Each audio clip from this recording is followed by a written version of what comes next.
I'm glad you stayed on. A 45-year-old man has died in prison custody in Sunyani, where he was being kept on remand on suspicion of murder. Paul Sarkodie was featured in Joy News' documentary Locked and Forgotten. He could not walk, sit, nor talk well, and he had sores all over his body. He had been on remand for almost a year. This is how Mr. Sarkodie and many others battling various skin diseases was captured in the final part of the documentary. Here in the Sunyani prisons, there are a lot of inmates who cannot even wear shirts because of these skin diseases. There are some who have developed sores all over their bodies. This man, for example, has big sores from his head to his feet, and that has paralyzed him. He is also a remand prisoner, and in his present condition, he has to be carried to the court almost every 2 weeks. For years, his case is always adjourned. The nurse at the Sunyani Central Prison's Infirmary, Sergeant Swale Salifu, attends to over 70 inmates with these skin diseases. He confirms some have even died as a result. Well, as I told you earlier, Paul has now died in prison custody. Chief Public Relations Officer of the Ghana Prison Service, DSP Vitalis Aye, tells Joy News Paul died in hospital. Now, Seth Kwame Boateng, who produced the documentary, met Paul Sarkodie in prison, and he's here with me in the studio. We'll hear a bit more about Paul. Thanks for being here, Seth. Yeah, thank you. How did it happen? Well, so I got the news that shortly after I left the prisons, his condition deteriorated, and that he was rushed to hospital for some time where he died. When I saw him, I could predict that he would not live long, that if he was able to even cross the next 2 months, it would be a miracle. In a way, I wasn't surprised to hear that he was dead.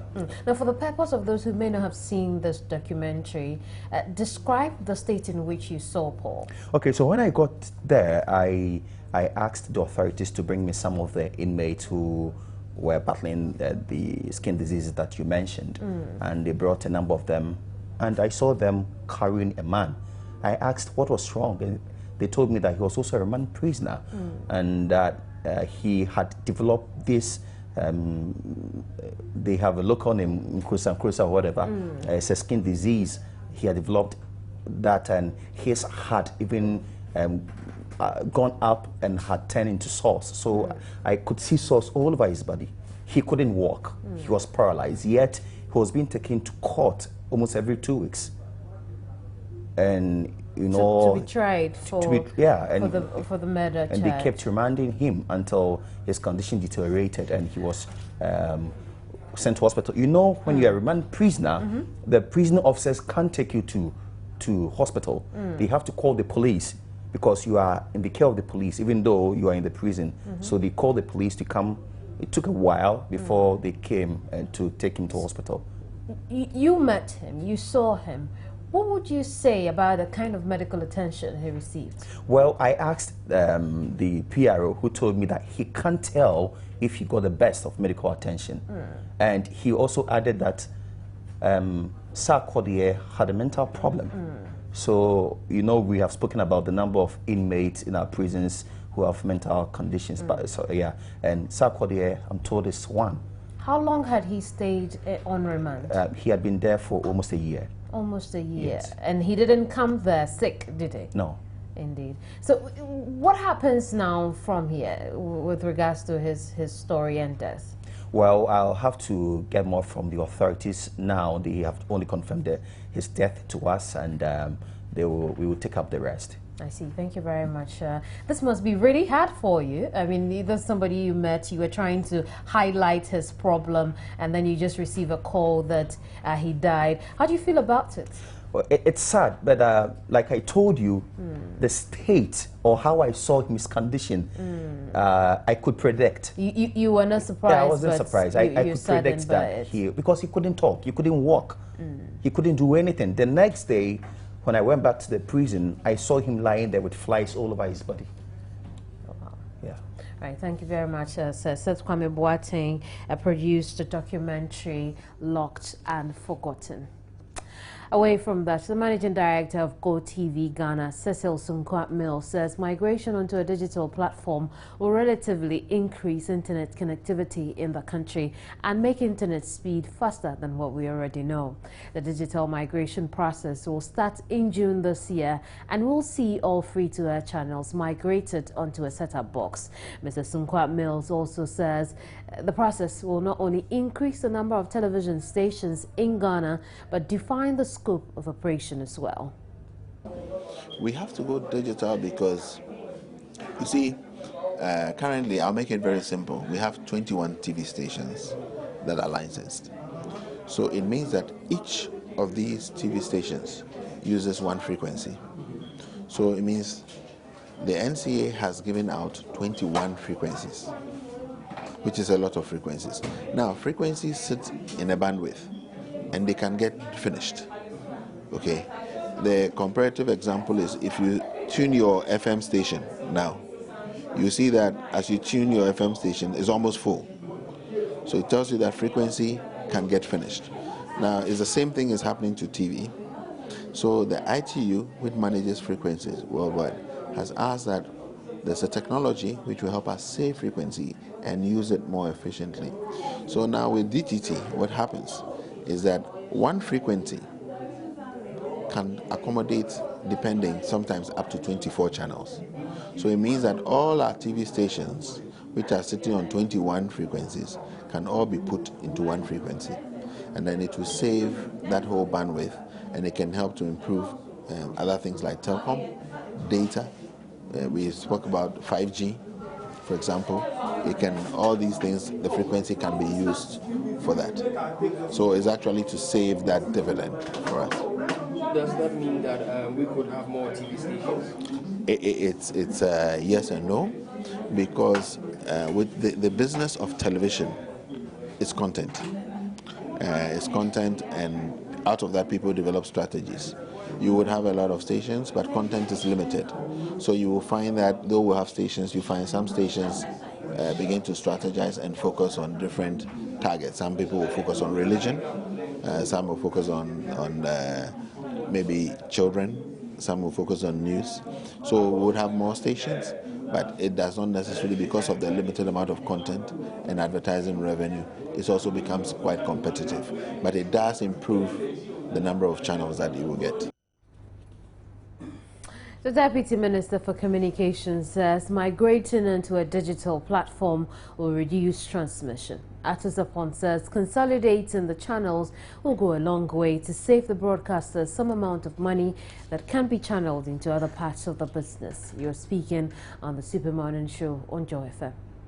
Okay. For the broadcasters, it makes it, a typical broadcaster has probably 10 to 15 transmitters spread across the country. Yes. These transmitters will have to be managed. You have to provide generators, you have to make sure there's access to the place, security men, people to manage it and all of that. So it's a headache for the broadcaster. What is happening is that with DTT happening, all broadcasters, the headache of managing the transmission side of their business is taken away from them. Yeah. So they can focus, as Cecil said, on content and branding, which will be the game changer. Well, there's more to come here. Don't go away.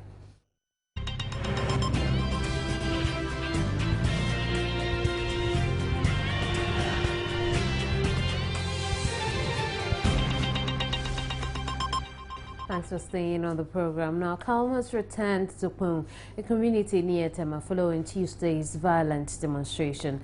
The youth of the area hit the streets demanding accountability for the sale of stool land from local authorities. The demonstrators are also demanding free electricity from Sunan Azugli Power Plant, which is located in the community. Latif Idris is in the community now and has joined me with an update.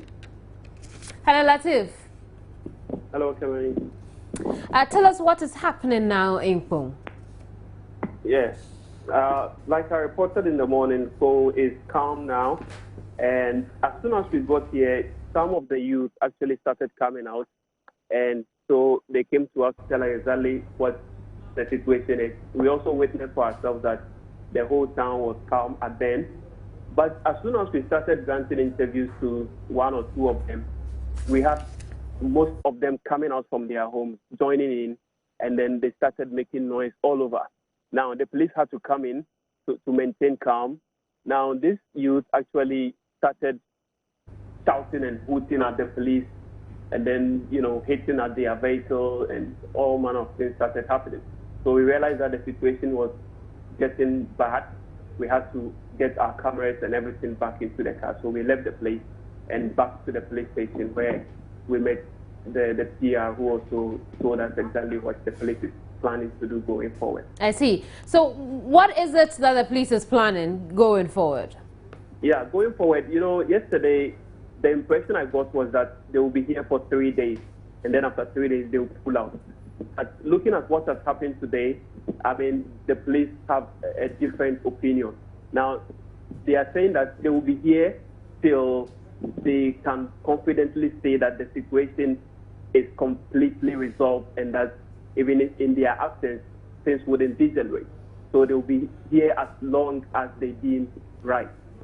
So that is the change that we have here today. Yesterday, they said they will be here for 3 days, but today, the situation has changed. They will be here as long as they deem right. I see. Thank you very much, Latif, for the updates. Latif Ejisu joined us from Pong. The Coca-Cola company is laying off over 240 employees as part of efforts to enable a stay in business.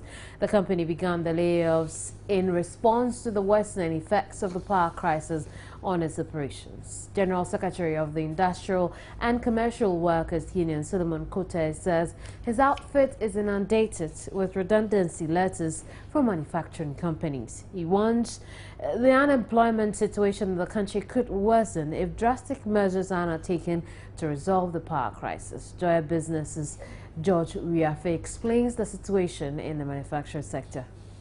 Let's start first with Coca-Cola, and we understand that as far back as last year, they are facing a lot of challenges with their operations, not only in Ghana, but in Angola, in Algeria, Botswana, and South Africa. So there was a directive, or let's say an agreement with their parent company that is headquartered in Barcelona, that you have to do some restructuring going forward. Again, we understand that for the Ghana unit in particular, they are having issues with demand for their product. Competition, health issues and other things, a lot of products that are fizzy drinks on the market. So competition hasn't been that easy for them as well. So it isn't about the power crisis? Not mainly due to the power crisis, but rather the power situation has compounded the issue as we speak right now. So the competition is one. Also, they also say that they have a lot of personnel right now, which they don't actually need. So I think it's gotten to the time where we have to actually let some of our workers go home. So now, are these permanent workers or just what we understand from Coca-Cola, speaking to their director of communications, that is Isaac Kenji, is saying that they actually agreed with the union that 211 of their workers would actually go home. Now, some of them have gone home already. We understand that another batch will go home by the end of this month, and also by June they hope that 211 of these workers would go home. Now, majority of them will come from the production unit, or those who actually work on the plant. So maybe for the administrative staff, you wouldn't see much of them going home. Also, we also understand from Coca-Cola is that their production plant in Kumasi will be converted into just a distribution outlet. So, last year, the cedi depreciation, now they are seeing the hits on their books. So the power is just one of the issues that has compounded or actually pushed them to go ahead with this restructuring now. With or without the power, this restructuring would have taken place anyway. So they're not just laying off workers, they're cutting back on production as well. Production, we understand that no, because the argument from Coca-Cola is that even the Accra plant alone can produce for the whole country. So why do you want to keep another plant in place? So the argument is that we are not cutting down on production, but we are rather cutting down on personnel, which is actually affecting us in terms of our cost operations and all those things. But power is one of the issues, but not the main issue for them laying off these workers. But Coca-Cola is just an example. of an industry player that is laying off workers. We have some people also who have sent home some of their workers. For now, the names are not out, but again, engaging these companies, last year's cedi's depreciation was a major hedger for them. But tell us that the cedi is reviving. That was last year. Don't forget that for most of the companies, they are now closing their books. So they are now feeling the real impact. Imagine that you were expecting to make about $10 million last year. Now, because of this hit that you suffered with respect to getting more cedis to buy these dollars, you maybe ended up making just $2 million. Now, don't forget that this $2 million is going to go into expansion, bonus, hiring new staff and all those things. So there's a hit there because of the cedi depreciation. Now, the business environment, obviously, for a lot of businesses, is not good for them, you know, in terms of the power crisis, in terms of taxes and all those things. So you have to grapple with all these challenges. Now, faced with this cut in budget for this year, how are you going to spend with this limited funds that's available to you?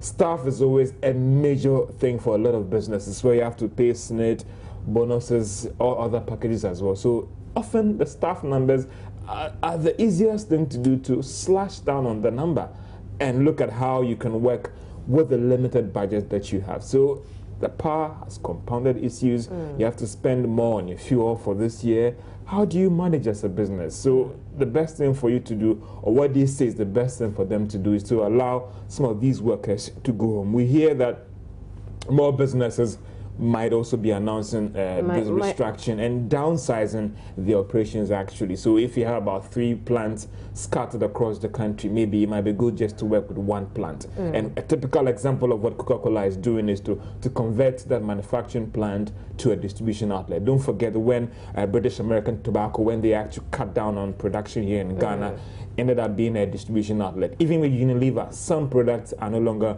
manufactured here. They bring them from other countries and then distribute it on the market. So most of the shrinking will occur in the manufacturing sector? Basically, yes. I mean, the obvious effect is the fact that people will be unemployed. Well, but they are the easiest thing to do now for when you engage most of these companies, that because of the impact on our books, the fact that we have to pay a lot more workers, those are the first casualties that we have to deal with. At the end of the day, how do we see this affecting the general economy in terms of the contribution of manufacturing to the Interesting. Now, don't forget that the more you produce, basically, the more money you make, and then you also you pay certain taxes to government. So we could see a possible decline in the taxes that these firms will be paying to government. Indeed. Don't forget, at the staff level, if I employ you, Kemini, if I employ the cameraman over there, you're going to pay income tax. So imagine if I'm laid off, I can't pay that income tax again. Now, don't forget the direct companies or the service provider. Let's just say Coca-Cola in Kumasi, maybe you source water from maybe an area in Kumasi. If you're going to cut off that manufacturing firm to distribution outlet, you're no longer going to take that tank supply from that company in Kumasi there. Now imagine that those workers go to the factory, they go to Antimansa to buy wachi and eat, if I'm not going to walk into that factory again to produce, that wachi seller is not going to get anybody to buy his food. So it trickles down like that in taxes, in direct employment to people, indirect employment to people, the whole environment. And don't forget that these lorries, these buses also that go into these areas, go there because I'm carrying Kemini's sister to that factory. So if you're not going there any longer, there wouldn't be any sales for that truck driver to go to make some money, buy petroleum products, pay taxes at the end. We can now speak to General Secretary of the Industrial and Commercial Workers Union, who's joined me over the telephone.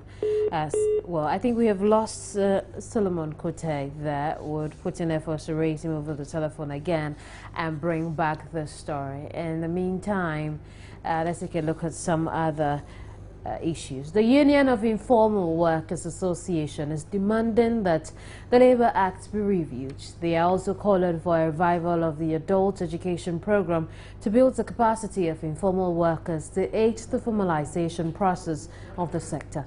General Secretary of UNIWA, Deborah Freeman, spoke to Joy News at the founding conference of UNIWA in Accra. has been so, complicated for people to get their businesses registered. Go here, bring this paper, do this, do that. These are informal workers. So we have to simplify the registration processes. We have to build the capacities of informal workers, okay? Because one of the elements of the formalization or the requirements of the formalization is that informal workers should be able to keep records of their businesses. How do they keep records of their businesses when they don't have the capacity, So I think that another wonderful idea that will aid the formalization process is when the government introduces adult education, revive adult education, to get more of these informal workers who perhaps have not been to school before. After we train them, we build their capacities to be able to keep records of their businesses and all that. The newly established Union of Informal Workers Association, UNIWA, is bringing all informal workers together to articulate their interests towards building the economy. The Minister of Employment and Labour Relations at the inauguration tasked the union to contribute to the development of a new model under the National Youth Employment Programme, which will see the employment of over 1,000 youth in the informal sector. I'm happy to work with you to develop a new model that targets young people in the informal sector. And I'm happy to work with you if you are able to give me a dedicated model of engaging young people in the informal sector. 1,000 to 5,000 persons, we should be able to get them employed within your sector, and we should be able to equip you. What I expect of you is what you expect of me: prudent and judicious use of resources that will be so allocated for the purpose of running this model. Now let's go back to our earlier story on layoffs within the manufacturing sector as a result of the power crisis. Now I'm joined over the phone by General Secretary of the Industrial and Commercial Workers Union, Suleiman Kute. Thanks for joining us here, Mr. Kute. Good afternoon. Now paint us a picture of the situation across industries in Ghana. Can you come back? I'm asking that you paint us a picture of the effect of the power crisis as far as layoffs are concerned across industries in Ghana. Well, it's quite a disturbing situation because, one, I have reiterated in my previous discussions that employers are having a lot of difficulty, and the consequences that we are suffering now is these layoffs that are coming left, right, center. Estimatedly, how many jobs is the ICU expecting will be lost? Well, in our numbers as a national union, we'll be talking about 560 now. 550 for now. Have these jobs been already? Have these jobs been lost already, or they are yet to? No, this including that of Coca-Cola, this is the one that we are concluding now. I see. Are you expecting any more to come? Yeah, the signals are there. So we are only hoping that the situation improves. But if it continues the way it is, obviously we have to expect more. All right. Now, how's the ICU assisting such workers to cope? It is not a healthy situation for us as an institution, and then to the working masses as well. Because we all know that to lose one's job is a very difficult situation to go through. And the condition that have set us in terms of the Ghana cedi, parity to the foreign currency is affecting most employers who actually do import of most of their raw materials. And then at the same time, the way we're also opening up our markets, that everything is coming in, employers are having such a very challenging situation. And if nothing is actually done about it in good time, we might lose good employers and then lose good workers, and we will worsen the unemployment situation of the country. Now, you mentioned earlier that a lot of letters for layoffs have come to you. Which companies are we expecting to lay off workers soon? Well, you see, if you have a factory that is not producing to the capacity of your machinery, obviously you are producing at a capacity, and That is not a healthy sign, considering that you have employed or recruited people who are supposed to match the machinery that is there. Obviously, you have idle hands, and you have idle hands. The most prudent thing to do as an employer is to lay them off. So which companies is the ICU aware of which will be laying off workers soon? No, with the ethics of our jobs, we can't just mention names of companies. But what role? Fair enough. Fair enough. Now, what role will the ICU be playing in keeping these workers afloat, helping them cope after the layoffs? Well, what we normally do in ICU, most of our members are secured with collective agreements, and therefore their packages are well, organized. And then we also give them training as to what they should do with whatever monies are on their hands, and then give them options. Either they want to enter into trade or take reasonable money, put it in investment, and give them scenarios of various issues on the stock market, and so on and so forth. Very well. So we don't just see them off like that. We'll leave it here. Thank you very much, Mr. Kute. Solomon Kute is with the Industrial and Commercial Union. Industrial Workers and Commercial Union, right. Now, a number of arrests have been made over the past few days in connection with the recruitment scam involving the Ghana Armed Forces. The news comes as investigations continue into a similar scam in the Ghana Police Service, which has resulted in the interdiction of the service's Director of Human Resources. Public Relations Director of the Ghana Armed Force, Colonel Agri Kwashi, tells us more. How many are these men? Two different cases. The one case involves 3 people, and then the second one is just one person. I see. Now, where did their recruitment process take place? Pardon? I'm asking of the detail of their recruitment process. Where did it take place? Where did you arrest them? They were picked at their hideouts, but the second guy was picked within Bema camp. He came to Bema camp and tried to create the impression that he was a military person, and so he makes his victims think that he's through a military person. So he comes to Bema camp to talk to his client, so to speak. I see. So these suspects mainly operated in Accra? Definitely. Yeah, all the cases happen in Accra. What is it that the Ghana Armed Forces is doing to make sure that this situation does not repeat itself like it has done over time? No, what we are doing is to continue to educate the public, to let them understand that they don't have to deal with anybody, but they should apply when they are qualified. And then when such persons also contact them, they should let us know so that we cause their arrest. The ban on the use of motorbikes in the Boku municipality has been reviewed. Now, this means men who were the ones targeted by the ban can now use their motorbikes, but only between 6 a.m. and 6 p.m. The ban was placed after a series of attacks in the area during which suspects fled on motorbikes. Municipal Chief Executive Isahaku Bukar believes reviewing the ban is the right decision. The ban has not been lifted. It has been reviewed. What does that mean? That is to say that for the past 5 years, men were not supposed to ride motorbikes. Okay. But it has been reviewed that they can now ride from 6 in the morning to 6 in the afternoon. But they are not allowed to pick passengers on the motorbike. So it has been reviewed. That's the men can now use the motorbikes from 6 in the morning to 6 in the evening. Is that it? Exactly. Great. What went into this decision to review the ban?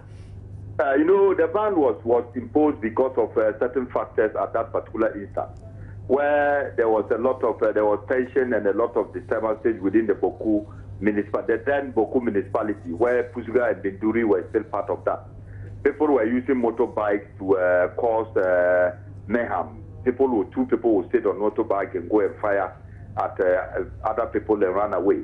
And at that particular instance, government thought it wise, in order to calm the nerve and also control the security situation, place the ban on the motorbike. But for now, from the security advices that we have picked and security intelligence, we realize that Boku is now peaceful, and there's a need for us to test the water to see whether we would continue in the peace that we are enjoying now. And that is what went into reviewing the National Coordinator of the West African Network for Peace Building, Isaac Bayer, has welcomed the relaxation of the ban on motorbikes in Boko. But he says a lot more remains to be done to bring lasting peace to the conflict-prone area. He tells us more is needed to stop the violence from recurring. Of course, the ban is one of the ways, but not the ultimate way. And so I think that for now, it is important to really look at the situation and see what are the other options that we can do. Because for us, we think that ensuring peace should not be conditioned on certain factors. Peace should be unconditional. And so if you hear that Boko is relatively peaceful and there is still a ban on men riding motorbikes, then we think that there are more things for us to do and to test the waters and see whether the place is really peaceful or not, perhaps by taking off this ban and see what will happen. Now, what has been done is not the entire lifting of the ban, but it has been reviewed to allow the men use the motorbikes within a specific time, 12-hour time period from 6 a.m. to 6 p.m. Now, for you at WANEP, how do you see this playing out over the next few days, perhaps? I think it is a right move. You will notice that there are certain people in Boko who have not even seen a gun before. Some men in Boko who have not seen a gun before. But this ban has also affected them, and therefore they are unable to move around.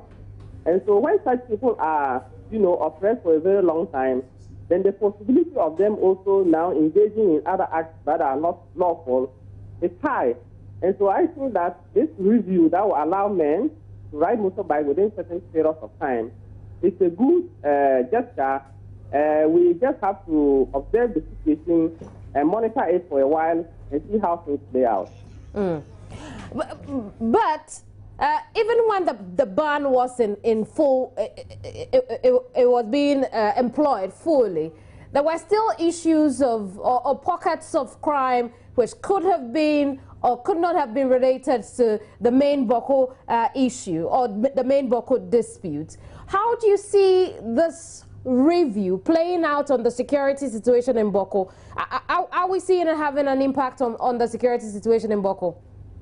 That is precisely the point that I was trying to make earlier, that such bans will not necessarily translate into absolute peace, because obviously criminals will find alternative ways of committing their crimes. We have had instances where this ban has been on, and we've recorded some few instances.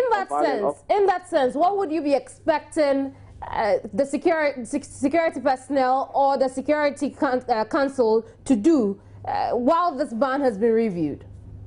Of course, they will have to now intensify their vigilance and monitoring, but also concentrating on the soft approaches. When I say soft approaches, I'm talking about issues that have not direct link with security presence, but having to appeal to the sensibilities of the people in Boko, and also appealing to the youth there, and having programs that will look at mediation and dialogue that will bring all stakeholders together to ensure that they discuss and agree and have their grievances addressed in a peaceful manner. The Bunahafo region has been ranked as the region with the highest number of mass cheating in last year's West African Senior School Certificate exams. The region recorded more than 4,000 cases of exam malpractices. Head of International Exams Department, Christian Nee Johnsons, has described the situation as alarming. Kwete Nati has more on this and has joined me over the telephone. Hello, Kwete. Hello, Kamini. What more can you share with us? Kamini, like you rightly said, the situation is becoming alarming. In the last 5 years, from 2009 to 2014, the WAEC recorded 24,617 cases of malpractice. In 2009, for instance, there were 3,273 cases. In 2011, there were 4,201. In 2012, there were 3,439. In 2013, there were 5,653. Then in 2014, 8,051 cases. And 2014 had the highest in terms of percentage. It seems to be rising and falling, but 2014 was what the head of the International Exams Department at WAEC said. It was quite worrying. And for him, the use of ICT seems to have transformed the nature of these malpractices. You have students coming in the exam hall with their phones, and then the questions would be tested to them through WhatsApp and other means. So one drastic measure they've taken is that the Ghana Examinations Committee has given approval to the council to close down the Obuasi Center for WASSCE private candidates owing to the persistent mass cheating over the year. I see. Kweje, thank you very much for this update. The power crisis has taken a serious toll on students at the Presby Boys Senior High School in Accra. Joy News checks reveal that students are often compelled to remain in their dormitories during prep period as the school struggles with fuel their generators. My colleague Kwache Afreniama has been there and has joined me over the telephone. Hello, Kwache. Hello, Kwache. Yes, Kamini, I can hear you. Right. Now, tell us more about the situation in Presec. Well, Kamini is very serious.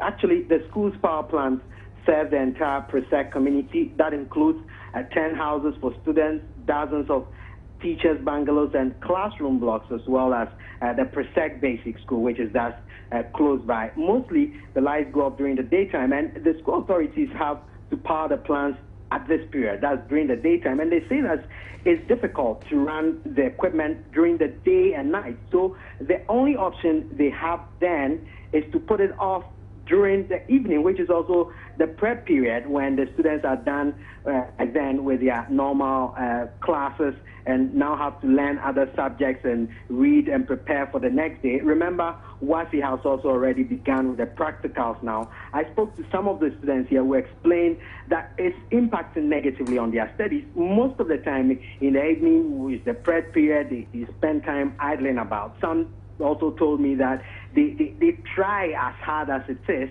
to use lamps and all that, whatever light is available to them at that particular period to learn, because this also once again where some the Form 3s are preparing for their WASSCE. Some have already started, as I mentioned early on. Some say they are developing eye problems because of this. But I have the assistant headmistress in charge of administration with me now, Dora Dankwadako. Mrs. Dankwadako, you told me the school is helpless about this situation. Why? Yeah, we have to use a large amount of money to power the plant. In an hour, we have to spend 120 Ghana cedis on fuel. So the maximum, sometimes we put it on for 6 hours, which means 720 Ghana cedis.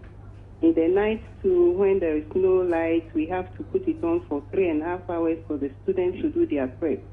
Then early morning for about 1 hour to 1.5 hours so that they can get up early and prepare for school and for their day's work to start on briefly. And in my earlier interaction with you, you also mentioned that this is really creeping into, it's taking a chunk of the school's internally generated fund.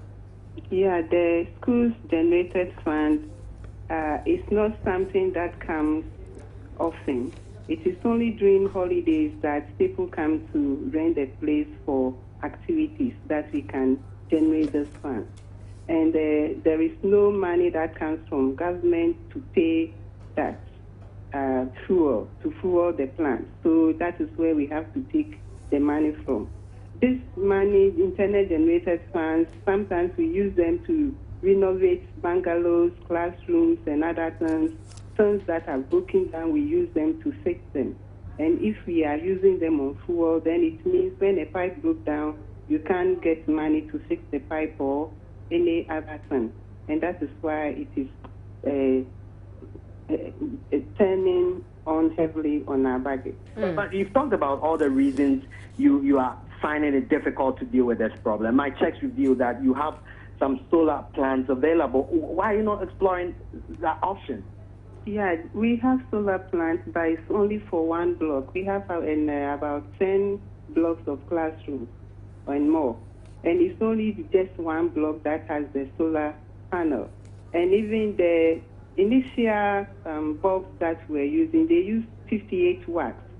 And what we are told to use is 28. So it means we have to change all the 58 watts so that we can buy the 28 watts, which will help the whole block. It's about 3 floors for all the floors to get enough light for the students. And even we are talking about just a fraction of the students, not the whole student population. All right, so Kamini, you had the assistant headmistress of Presec Legon, Dora Dankwadako, in charge of administration here, summing up what has become the difficulty in terms of teaching, learning, and even administrative procedures here at Presec Legon because of the worsening power crisis. Indeed, Kwache, we are grateful for that. Kwache Alfred Nyama joined us from the Presby Boys Senior High School here in Accra. There's more to come on Joy News today. Don't go away.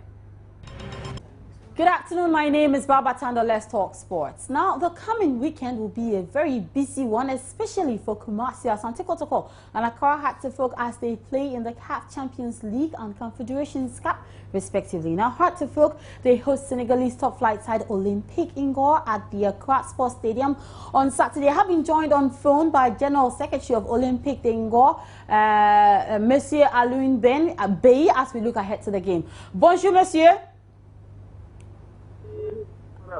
Bonjour, monsieur, vous m'entendez? Oui. S'il vous plaît, est-ce que l'équipe est prête pour le match ce samedi? Oui, nous sommes prêts pour venir à dimanche. Pour l'instant, nous sommes en train de nous accélérer. Oh, c'est dimanche, c'est pas samedi. Le positionnement pour rejoindre la partie aux alentours de 18h10. Ok, donc, monsieur. Normalement, on sera à Accra vers 21h10. Alors, comment connaissez-vous l'équipe d'Accra Hartlefolk? Alors, je vous entends mal, là. Je vous demandais comment connaissez-vous l'équipe d'Accra Hartlefolk? On a quelques informations par rapport à l'équipe de savoir. Mais nous comptons faire un service là-bas au Ghana. D'accord, on a les moyens de pouvoir le faire de la phase aller. Donc, messieurs, finalement, qu'est-ce que vous attendez du match après 80 minutes? Allô? Allô, je vous demandais, qu'est-ce que vous attendez du match après 80 minutes, ce dimanche? Ouais, voilà, le match se jouera ce dimanche au stade d'Accra. Donc, on vient avec nos hommes, hein, parce qu'on a quelques informations par rapport à l'équipe. Nous sommes préparés en conséquence. Merci beaucoup. Mais l'équipe arrive ce soir au camp. Comment? Est-ce que l'équipe arrive ce soir?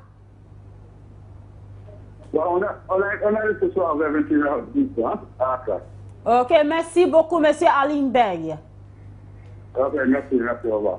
All right, so I was just speaking with the General Secretary of Olympic de Ngor of Senegal. They will be playing against Hartlefolk in the CAF Confederations Cup. And quickly, I was just asking him about the fact that if indeed they were ready for Sunday's game, and he said yes, they were very ready. I asked him if they had gathered any information about Accra Hartlefolk or how well they knew Accra Hartlefolk, and he said, well, they do not have too much information about the team, but whatever the case is, they must play the game on Sunday.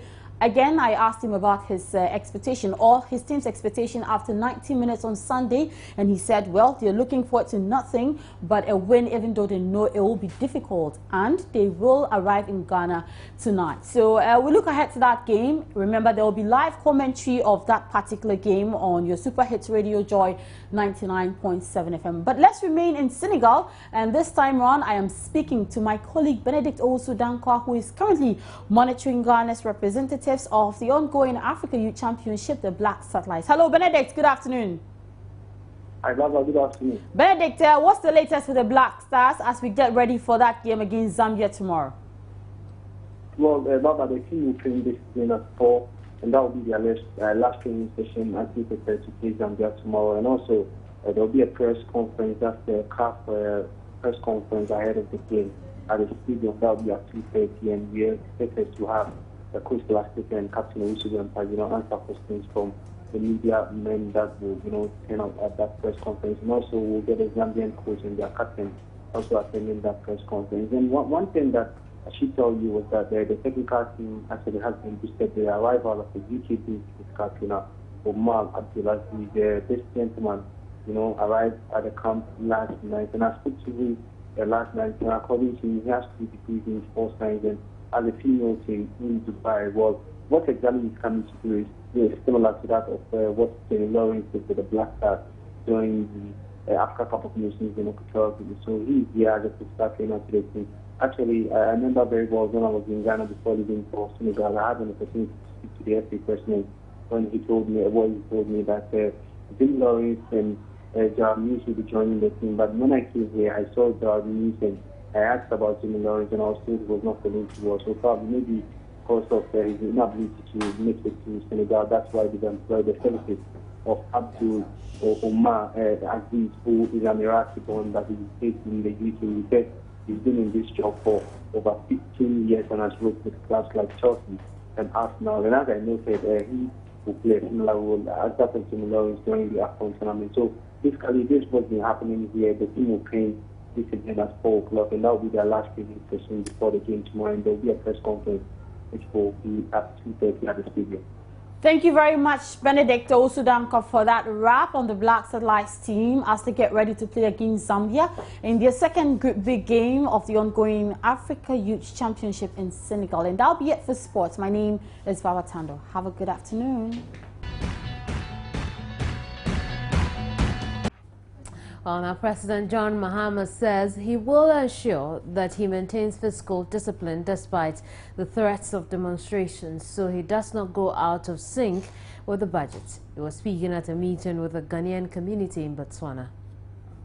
Often what has happened is in election years, trade unions and everybody sees that government is in a vulnerable place. And so that's when demonstrations and things, agitations for increased pay and all that begin to happen. And because of the sensitivity of the period and probably the fear of losing elections, government, normally would give in to some of these pressures. And before you see, the budget is out of sync. And then when elections are over and government is installed, you have to start the belt tightening all over again. The advantage going for me is I've seen more demonstrations and strikes in my first 2 years. I don't think it can get worse in the second 2 years. And it is said that when you've killed a goat and you frighten it with a knife, it doesn't fear the knife because it's dead already. So I have the dead goat syndrome going forward. And so we're going to ensure that we maintain fiscal discipline. Our top stories here on Joy News today. Calm returns to Pung following Tuesday's violent demonstration. 45-year-old man dies in prison custody in Sunyani while he was being kept on remand on suspicion of murder. Ghana Armed Forces urges vigilance and cooperation from the public in the midst of recruitment scam that has hit some security services in Ghana. Visit myjoyonline.com for more news, but I'm grateful for your company here throughout the hour. My name is Kimini Nyamani Amano. Goodbye.